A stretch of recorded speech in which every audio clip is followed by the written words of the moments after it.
Ya, puji nama Tuhan. Shalom, apa kabarnya saudara di hari ini? Senang sekali saya Pendeta Dede Dula boleh kembali menjumpai saudara sekalian dalam program acara Rema hari ini. Apa kabarnya? Harapan saya semua saudara yang ada di luar sana tentunya dalam keadaan sehat dan dalam keadaan yang diberkati oleh Tuhan.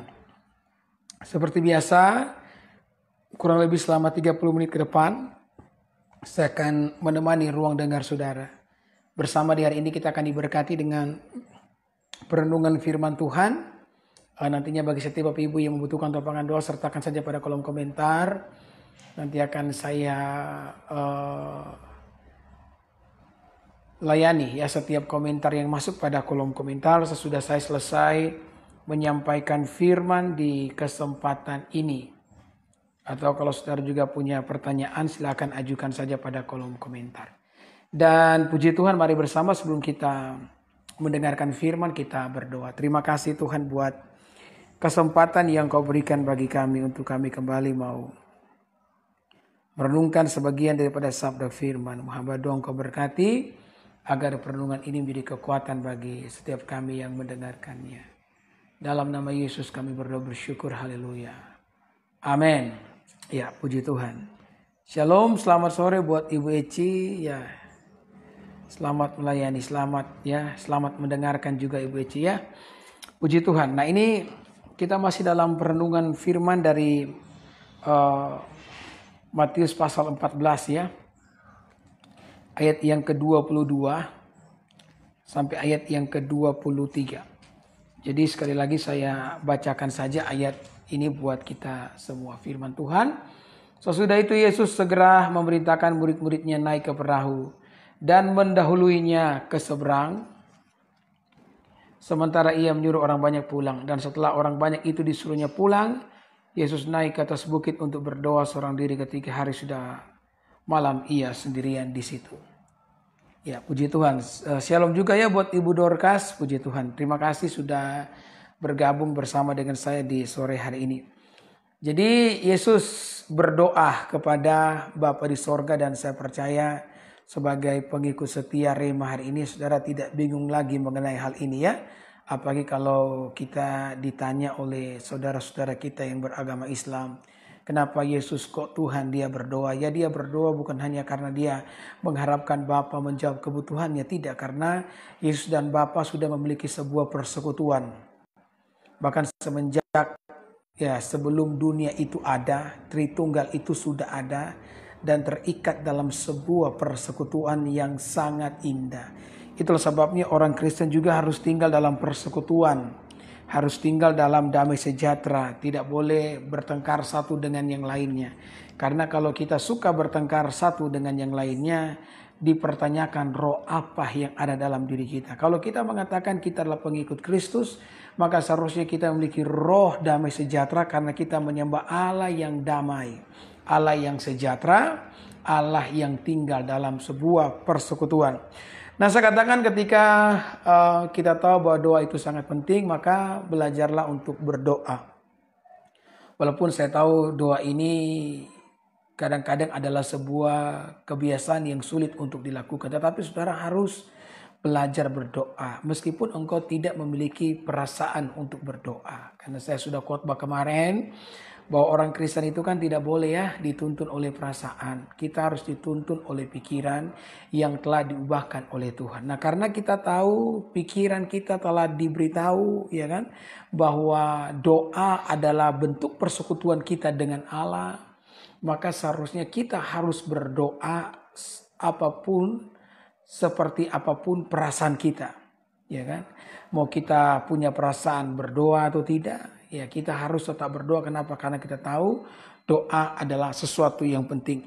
Nah, saya katakan juga kemarin bahwa tetaplah berdoa sekalipun kita ada dalam pergumulan.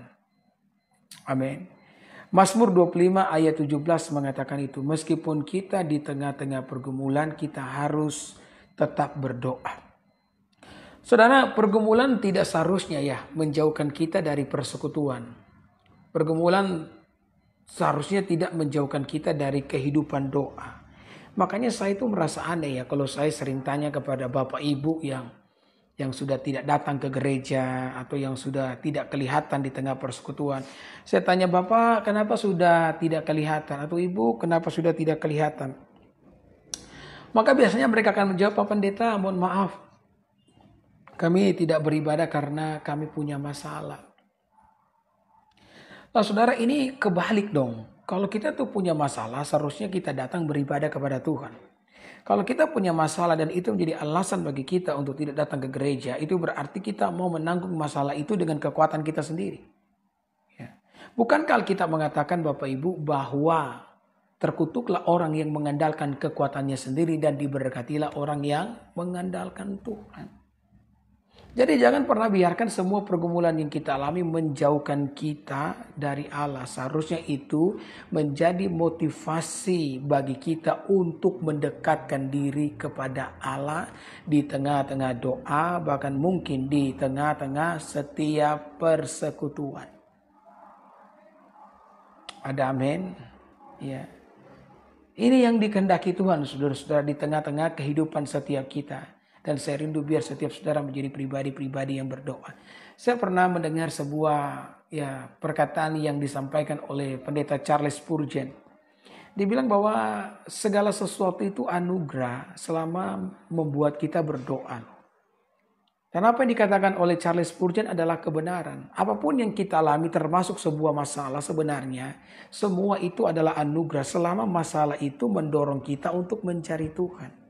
Saudara, ya kita perlu berdoa, kita perlu mencari Tuhan di tengah pergumulan. Kenapa? Karena jarak antara solusi dan masalah kita, jarak antara jawaban dan pergumulan kita hanyalah sejauh lantai dengan lutut kita. Saya ulangi sekali lagi ya, ini perkataan yang sangat penting, yang saya pikir saudara harus benar-benar menyimpannya dalam hatimu, menjadi rema dalam kehidupan saudara, sehingga saudara tidak tergoyahkan dalam kehidupan doa, khususnya ketika engkau dalam sebuah pergumulan kehidupan. Ya, bahwa jarak antara solusi dan pergumulan kita itu, atau jarak antara jawaban dan masalah kita hanyalah sejauh lutut dan lantai.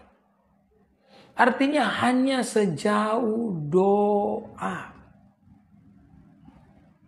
Jawaban atas setiap pergumulan kehidupan setiap kita itu hanyalah sejauh doa. Dan ini saudara-saudara adalah hal yang benar. Ya, hal yang benar. Saya berdoa biar setiap saudara di tengah-tengah kehidupan ini, ya pergumulan tidak membuat engkau berhenti untuk berdoa. Kemudian dia berkata kepada saya, Pak Pendeta, kenapa sih harus ada pergumulan? Bukankah hidup ini jauh lebih baik tanpa pergumulan? Iya kan? Bahkan ada yang mengatakan, bahkan Pak Pendeta saya itu bisa menyembah Tuhan loh. Saya bisa menyembah Tuhan lebih baik kalau saya tidak ada pergumulan. Ini adalah omong kosong. Tidak ada seorang pun di antara kita yang bisa menyembah Allah tanpa sebuah pergumulan. Maksudnya Pak Pendeta saudara, menyembah Allah itu kan berarti kita menghayati Allah di dalam penyembahan kita. Betul enggak? Nah bagaimana kita bisa menghayati Allah kalau kita tidak pernah mengalami pertolongan Allah? Itu status yang saya buat tadi pagi loh. Jadi memang saya sekarang setiap pagi saya buat status dulu ya. Supaya saudara bisa disegarkan oleh firman. Nanti jam 9 atau jam 10 pagi saya posting mengenai video tentang jawaban atas pertanyaan-pertanyaan Islam. Ya. Jadi paginya kita harus dipenuhi dengan damai sejahtera. Nanti jam 9 kita mode berperang. Ya, yang penting buat para pengikut saya, saudara tidak perlu berkecil hati kalau misalkan ada komentar-komentar yang merendahkan saya. Ini biasalah ya. Kalau saudara pendengar setia saya, saudara mungkin pernah mendengar bagaimana saya bersaksi.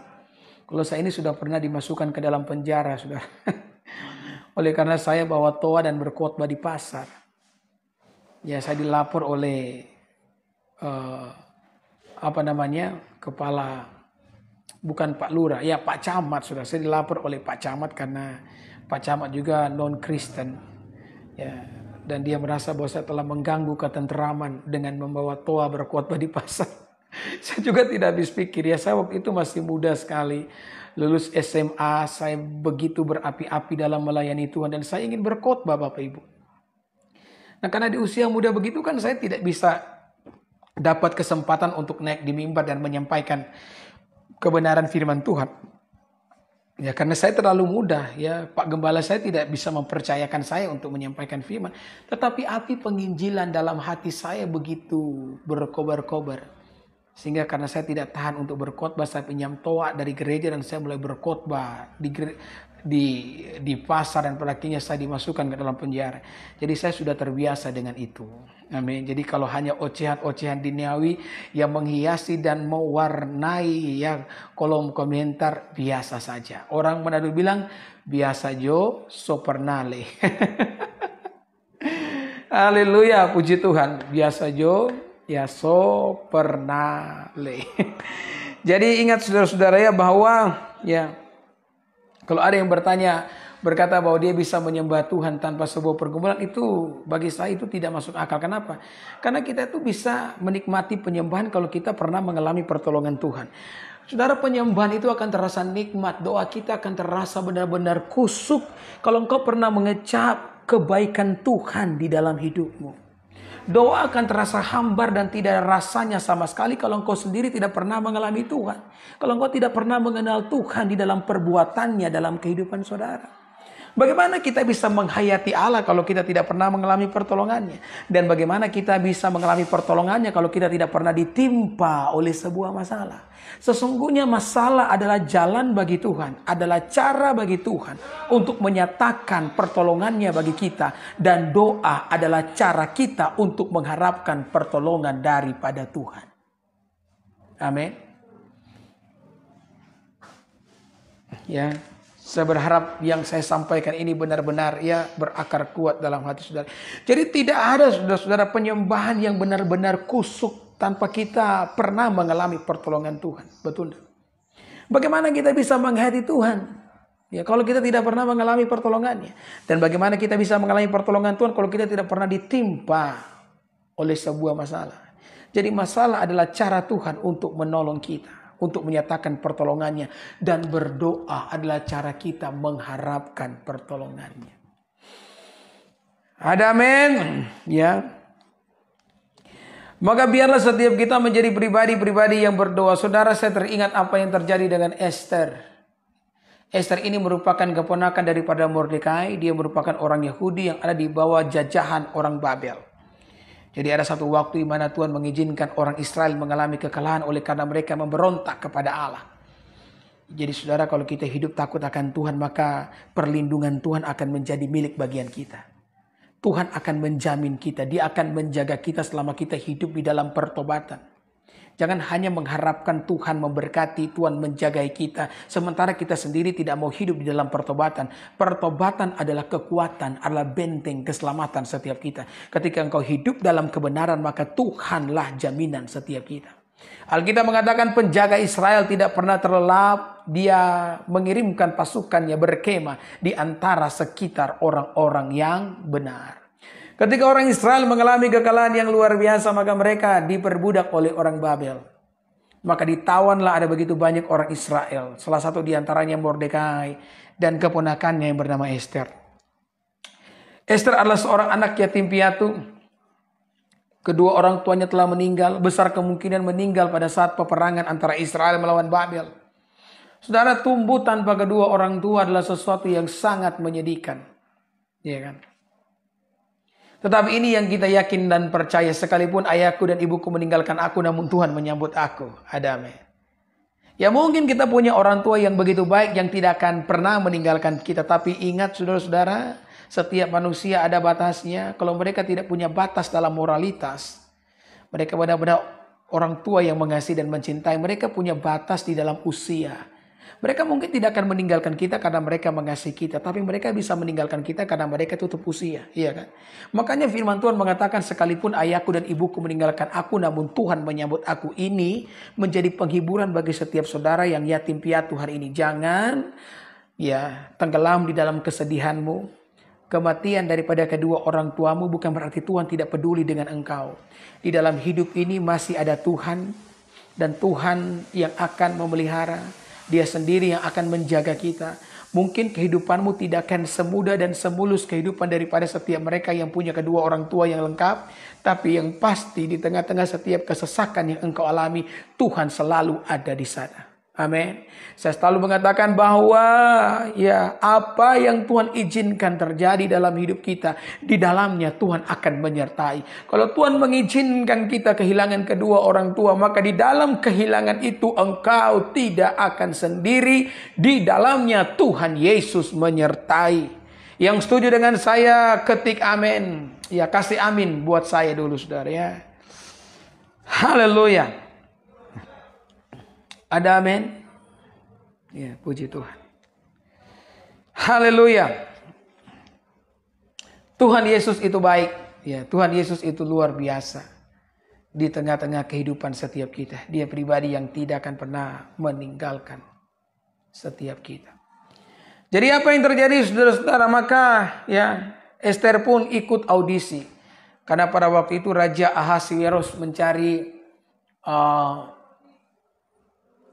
putri atau seorang istri maksud saya ya, untuk menggantikan Wasti yang telah dibuangnya karena tidak taat kepadanya. Maka Ester pun ya mengikuti yang namanya audisi tersebut, dan puji Tuhan Ester bisa lolos sehingga dialah yang menjadi istri daripada Ahasiweros.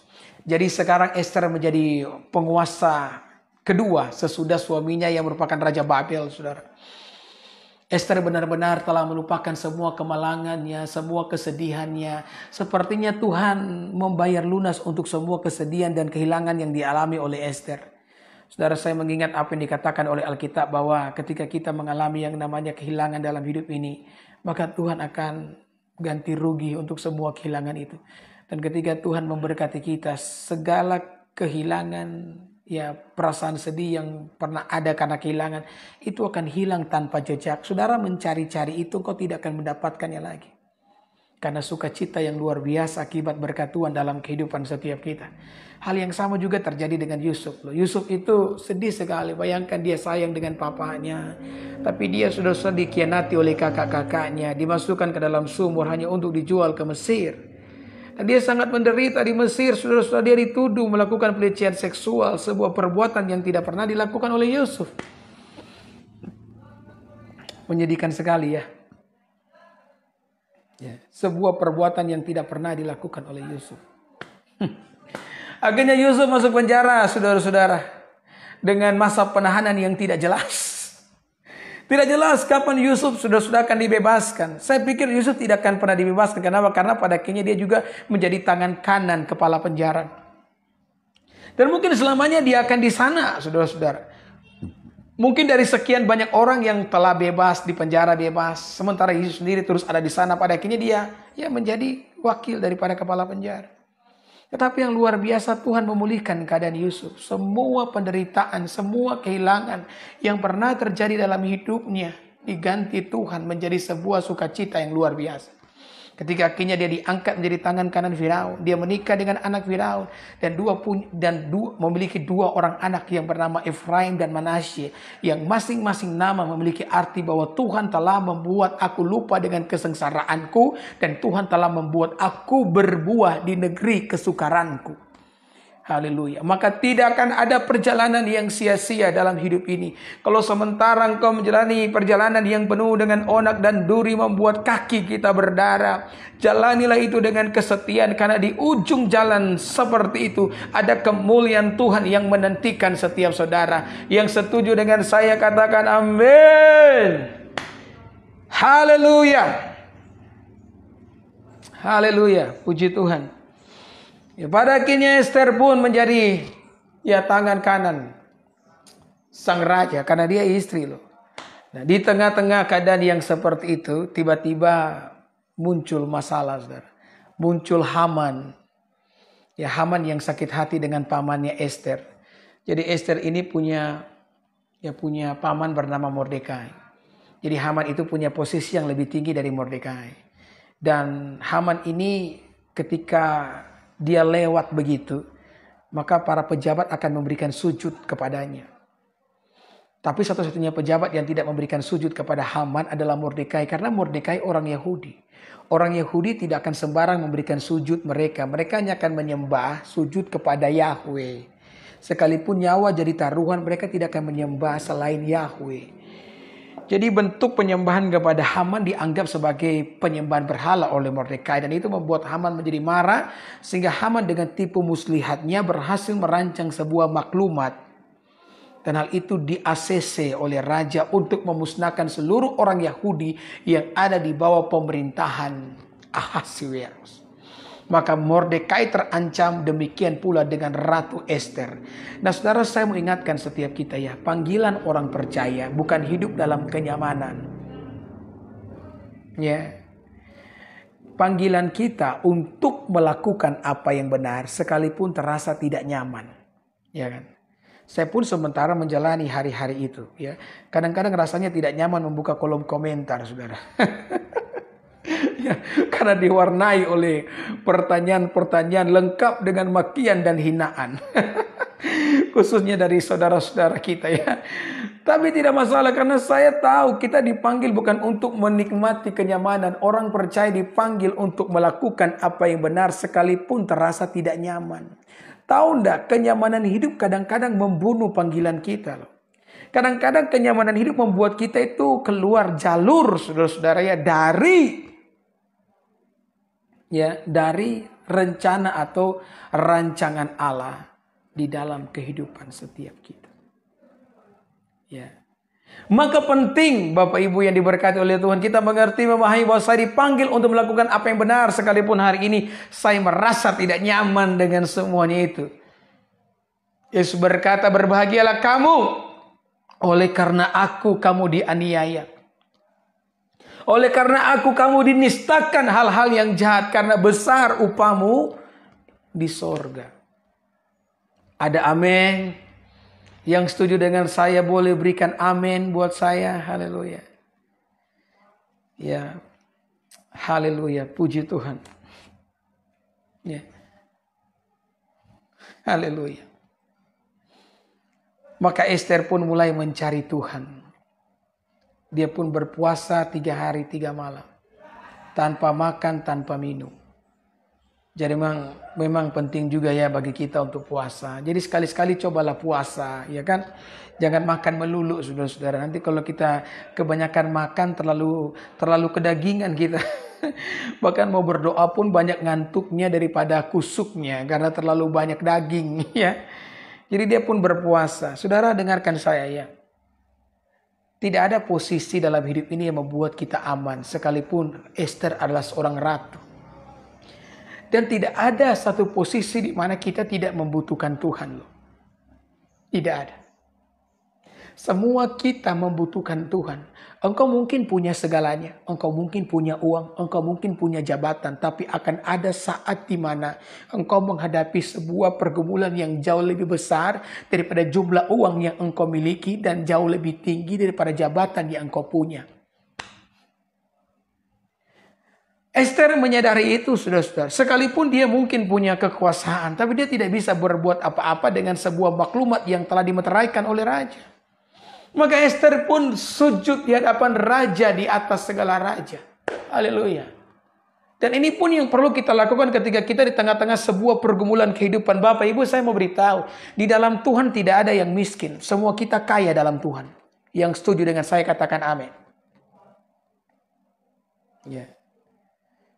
Tidak ada yang miskin. Di dalam Tuhan semua kita kaya. Engkau mungkin berkata, Pak Pendeta, bagaimana mungkin Pak Pendeta mengatakan itu dengan tanpa rasa malu sama sekali. Pak Pendeta, saya ini punya pekerjaan dengan gaji yang tidak terlalu besar. Saudara, mungkin kita tidak punya pekerjaan dengan gaji yang besar. Tapi engkau ingat, di tengah pergumulanmu, engkau bisa berseru kepada Tuhan yang besar itu. Tidak semua kita punya gaji yang besar, uang yang besar. Tapi semua kita punya Tuhan yang besar. Ingat, saudara-saudara ya. Hanya sejauh lantai dan lutut kita. Amin. Jarak antara solusi dan masalah hanya sejauh lutut dan lantai. Sembahyang, berdoa. Kalau engkau rasanya menghadapi pergumulan yang terlalu berat, maka itu yang perlu engkau lakukan di dalam kehidupan saudara. Maka ketika Ester memanggil nama Tuhan, ya Tuhan pun membela perkara Ester. Luar biasa ya. Saudara tahu enggak? Saya lupa nama hari raya yang diselenggarakan akibat kelepasan yang dialami orang Yahudi pada waktu itu. Kalau tidak salah hari raya Pur, saudara. Yang di hari raya ini terus diselenggarakan sampai sekarang loh. Orang Yahudi itu bersyukur dengan Tuhan yang menolong mereka. Lihat kan, mereka bisa menyembah Tuhan dalam hari raya mereka. Kenapa? Karena mereka mengalami pertolongan Tuhan. Betul ya? Pertolongan Tuhan dinyatakan di tengah-tengah ketika kita punya masalah. Sehingga kita tahu sekarang dan kita mengerti bahwa masalah adalah cara Tuhan untuk menyatakan pertolongannya. Dan berdoa adalah cara kita mengharapkan pertolongannya. Haleluya, haleluya, haleluya, haleluya. Oh haleluya, puji Tuhan. Ya, saya merasakan seperti Roh Kudus bekerja di tengah-tengah kita nih. Dan mulai memberikan dorongan dan semangat bagi saudara yang mungkin lagi putus asa, lemah semangat. Haleluya. Puji Tuhan. Ya. Saya berharap khotbah ini memberikan dorongan bagi saudara untuk terus percaya dan berharap dan terus berdoa. Ada yang bertanya kepada saya, Pak Pendeta, sampai kapan masalah ini akan selesai? Kalau ditanya seperti itu, saya juga tidak tahu sampai kapan masalah ini akan selesai. Hanya Tuhan yang tahu. Seperti sebuah lagu yang mengatakan, hanya Tuhan yang tahu semuanya. Ya. Hanya Tuhan yang tahu kapan badai ini akan berlalu. Tetapi ingat, Tuhan selalu memberikan yang terbaik bagi kita. Sekiranya belum, ini pun adalah yang terbaik bagi saudara. Mungkin engkau berkata, maksud Pak Pendeta, apakah ketika saya berdoa dan Tuhan belum menjawab doa saya, dalam keadaan yang seperti ini pun adalah yang terbaik bagi saya? Ya, sekalipun hari ini engkau sementara berada di tengah-tengah sebuah kondisi di mana Tuhan belum menjawab doamu, itu juga adalah keadaan yang terbaik bagi saudara. Kenapa? Karena berulang kali saya mengatakan, selama yang hilang bukan Yesus, kita masih baik-baik saja. Ada amin. Kita boleh berjalan di dalam hari yang paling buruk selama Yesus bersama dengan kita. Itu lebih daripada cukup. Daripada engkau menjalani hidup terbaikmu tanpa Yesus, itu adalah hal yang paling tidak baik yang pernah terjadi dalam kehidupan setiap kita. Ada amin, saudara-saudara? Ya. Ada orang bilang sama saya, Pak Pendeta, tapi ya memang saya butuh Yesus. Tapi selain Yesus saya juga butuh ini, butuh itu, dan butuh ini, dan butuh itu. Dan ini dan itulah yang saya sementara doakan kepada Tuhan. Saudara yang sabar saja. Sabar menantikan Tuhan. Yang penting hari ini saya punya Yesus. Yesus mengatakan, carilah dahulu kerajaan Allah dan kebenarannya, maka semuanya akan ditambahkan. Jadi yang terutama Yesus dulu, amin.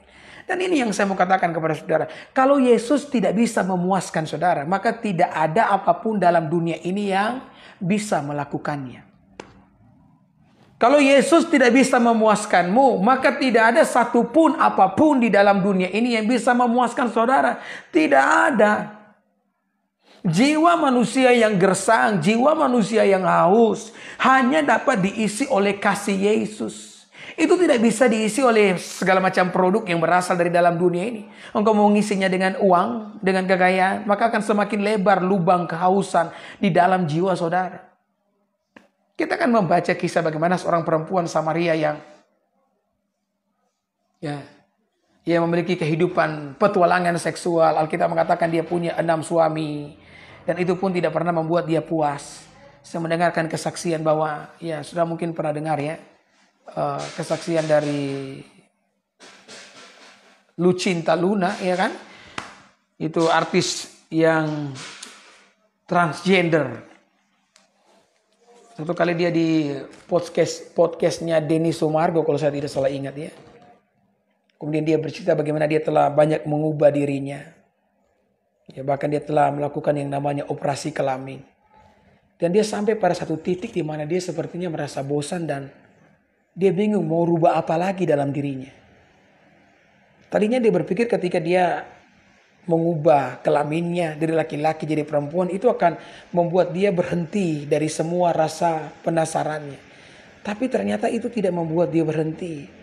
Sekarang dia berada pada titik di mana dia sepertinya menyesal dengan apa yang dilakukannya. Itu ya apa yang dapat saya tangkap dari podcastnya Denny Sumargo ketika Lucinta Luna yang menjadi narasumbernya. Jadi tidak ada apapun dalam dunia ini yang bisa memuaskan kita selain Yesus. Makanya belajarlah memuaskan diri dengan Tuhan. Sekalipun hari ini Tuhan belum menjawab doa kamu, yang penting kamu punya Tuhan Yesus. Amin. Ada amin. Ya. Saudara, kadang-kadang beberapa pergumulan dalam hidup ini, beberapa persoalan dalam hidup ini tidak ada jawabannya. Hanya bisa dijalani sampai selesai. Maka pada saat-saat yang seperti itu kita perlu bersandar kepada Tuhan Yesus yang mengerti baik apa yang menjadi rencananya di balik segala sesuatu. Bertumbuhlah menjadi orang-orang Kristen yang dewasa di dalam kehidupan ini. Haleluya.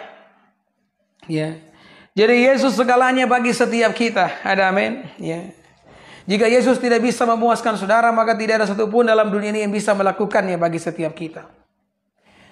Kita perlu tahu bahwa Yesus adalah pemberian terbesar yang pernah Bapa berikan kepada kita, bahkan tanpa kita meminta kepadanya. Seorang pendeta bernama Pendeta Renat Bonke. Ini almarhum, salah satu penginjil yang sangat menginspirasi saya juga ya. Beliau pernah mengatakan kalau Bapa telah memberikan anaknya yang tunggal, apakah yang tak dapat Bapa berikan kepada kita? Dan kalau Yesus sudah mati di kayu salib bagi kita, apakah yang tak dapat Yesus lakukan bagi kita? Artinya ketika Allah memberikan Yesus kepada kita, ini pemberian yang terbaik. Ketika Yesus mati di kayu salib bagi kita, itu merupakan perbuatan yang terbaik. Jadi artinya Tuhan telah melakukan yang terbaik bagi kita. Sehingga apa yang membuat kita meragukan kebaikan Tuhan di dalam kehidupan ini, Bapak Ibu? Seharusnya tidak ada yang membuat kita meragukan kebaikan Tuhan di dalam kehidupan setiap kita. Ya, saya tutup khotbah saya dengan satu kesaksian ya. Kan ini sudah menit yang ke-32. Haleluya. Jadi ada seorang pendeta yang ditangkap masuk penjara.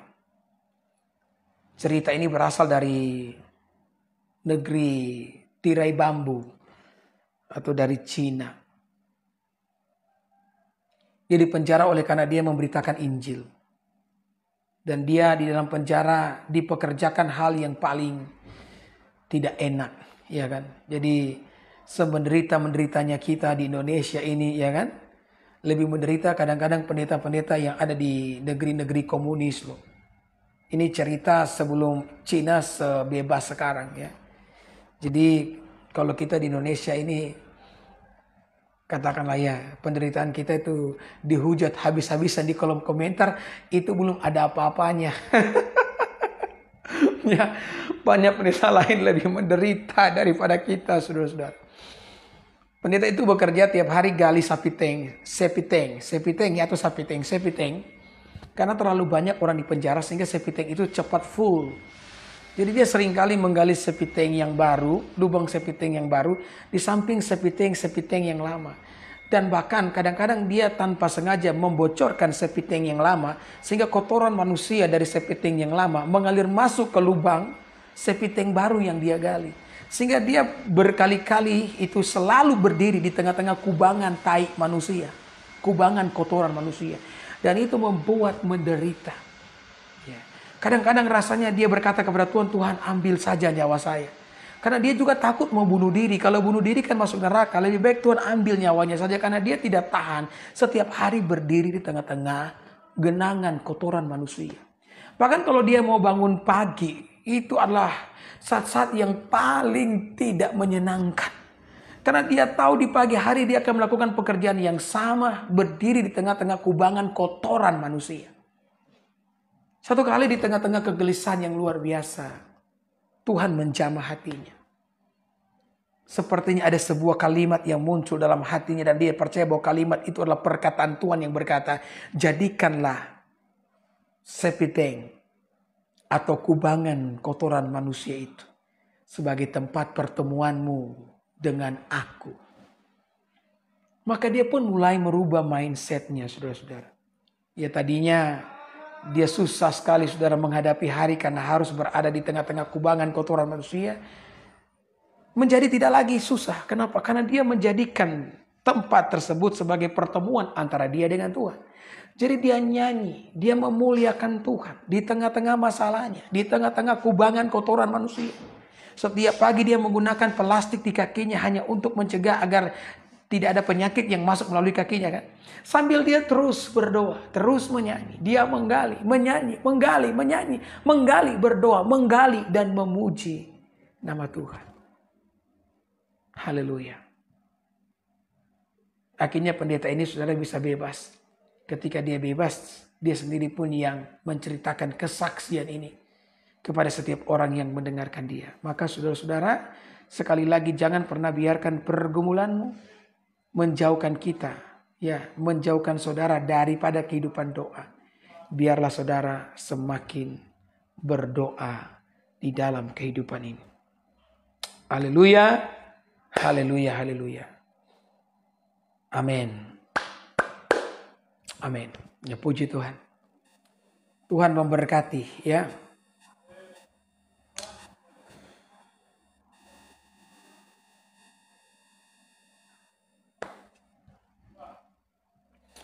Puji Tuhan, saya lihat kolom komentar dulu ya.